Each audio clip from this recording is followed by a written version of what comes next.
trying little. Yoga.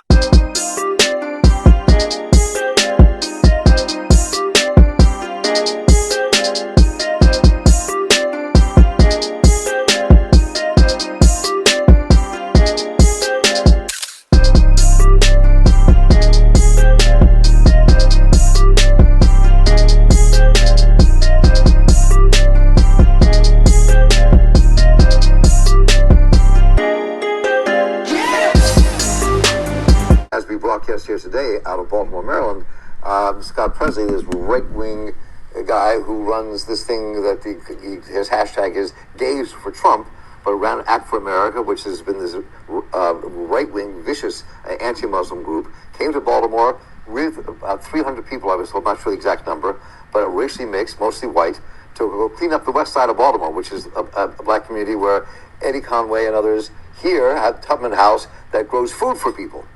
And Eddie confronted them in the street about, what people need here is jobs, not you cleaning up their alleys.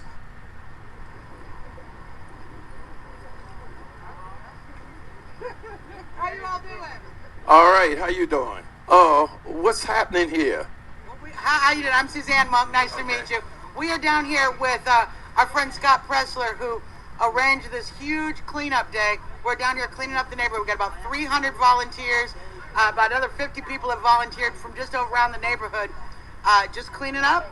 We've had filled up several dumpsters, and we are down here just trying to make a difference. The president tweeted about Baltimore, and it motivated a lot of us, whether you like him or hate him, to come get something done. So we're just Americans helping Americans today, and that's what we're doing.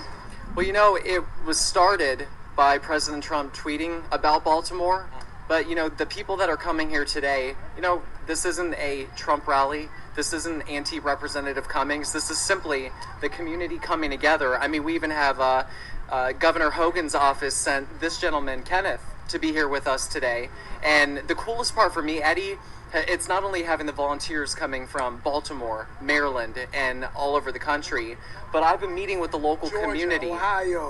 Georgia, Ohio, Pennsylvania. Yep. They came all North Carolina. But the coolest part has been listening to people like Louise, Miss Dupay, Grace, Lawrence. They live here. This is their community because we're going to go back home, some of us. We need the Baltimore community like Mr. Roussan to be able to work with the people that live here to make sure that this alley doesn't go back to what it was. The whole goal is we don't want to put a Band-Aid on the situation. We want to work on a long-term solution to this problem. Okay, can I ask you this? Yes. Because I think, and I'm from this community myself, Yes. I do a farm right up there. The problem in this community, the main problem in this community is not the garbage, although that is a problem. And cleaning it up. Not the garbage on top of that roof right there? Yeah. No, it's not the main problem. The main problem is unemployment. Okay. The main problem is there's no employment for young people here. The main problem is that 50% of the youth in this community can't find jobs. Yeah, I mean, we would see that issue if those, what you said, the folks that was not working, then they should have been out here cleaning their community. And now we have a change where this young gentleman tweeted on a national level. I'm here on the on a grassroots level here in the community as a person who ran for state senate after the most powerful man in the land. And like you said, it's not a political thing. Activist, I'm doing this 24/7. My wife, I don't even know if I'll have a wife by the time I get back home because I'm always about the people. This man came across the nation. This ain't a political thing. This is a developmental thing.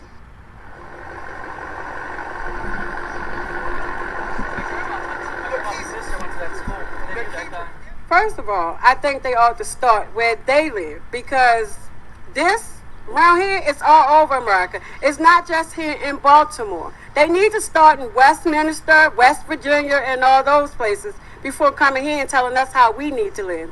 You think this is going to have any impact on whether or not they come out and vote for Trump? Absolutely not. This is just a ploy for Trump to try and win the black vote. Absolutely not. And you coming around here cleaning up, that's not going to change anything. We wasn't given this world. I mean, we didn't make this world. We were given it. You act like it's our fault that these conditions are here. It's not. Okay. And it won't change. I live in Southwest Baltimore. Okay. And you know what? It's just not jobs. The problem is... People in your community need jobs too, in Southwest Baltimore. It's just not jobs. That's what I'm saying. It's just not jobs. People need to get off the drugs. Once you get rid of the drugs, part of the problem is solved, because then people will be able to go get the jobs. A lot of places don't want to hire because of rap sheets. You know, a lot of people have rap sheets in these hoods. Nobody. Yeah, because there's a disproportionate amount of people being locked up in these communities that aren't locked up in the white communities. You know that. Oh my God! No, it's not. It's not. That's not true. We're having a good day. You're- Everybody here together. You're having a good day. With all of that. You have 75% of the people in the prison system here are black people. You might not be aware of it, but I'm aware of it. So I wanted to show that video because this will be part one of a two-part video, because I wanted to give a little context before I did my second video concerning Baltimore City and this whole issue about the trash that was filmed in Baltimore City, in certain areas of Baltimore City. And you had this right-wing extremist, Scott Presler, who brought all these self-righteous, racist, soulless pieces of trash to pick up the trash that those very people threw out there. And that's important to remember in the second part of the story. But I want to address this because you see they had their black friend out there, right? He was out there speaking for them, saying it's a good day. He wanted to be around them even though they cannot stand his guts, and he is just a black face that they can hide around, who said they were there picking up trash, and you know, there was at least one or two colored people there who was with them and believed in their racist cause. The two black men that I did see, they were soft shoe and hard shoeing for these people just to be around them. Then you saw the representative from the governor who said that the people who are unemployed by no fault of their own, because they don't own businesses and they don't have capital nor funding to open these businesses because of laws from the 1800s that have caused this situation. This representative said that those people who are unemployed should clean up the trash here.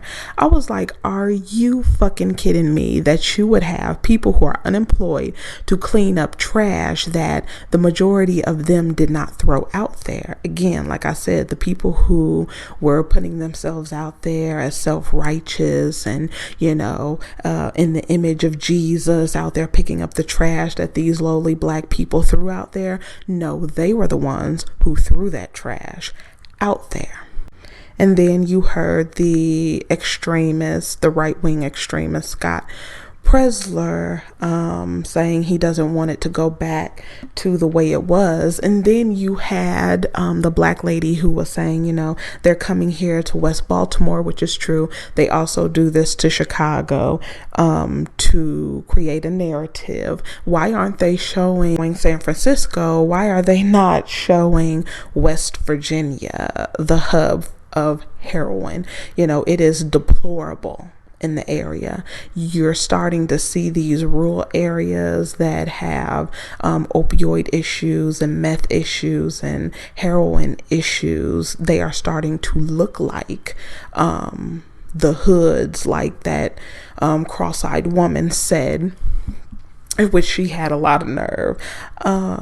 She looked like she was on some type of drug. But you can see where there's economic strife, which is brought on by people who sit in seats of power, and how they affect your day-to-day life. It may happen slowly, but slowly and surely you see, you know, certain things that happen and how it affects communities. And now they keep trying to put, you know, black people up as the face of, you know, poverty and trying to focus on these areas while turning your focus away from a West Virginia that has a horrible opioid issue and heroin issue. And also you have people who have drug issues that are defecating on streets, and they're allowed to shoot up, and they are not arrested. They don't want to hold these people accountable. They don't want to have a war on drugs part 2, because who's on drugs? And they let these people, destroy areas. They're closing down businesses. Some of these people are homeless, but it's not the homeless people who are really doing this. They can't do anything about being priced out, and other people can't do anything about being gentrified. But there are a lot of things that are going on that they don't want a light shined on because of who's doing it. So that's why they keep picking these majority black cities to focus on. But I'll go ahead and leave this right here. Let me know what you think about this whole cleanup situation, and then I'll continue in part 2.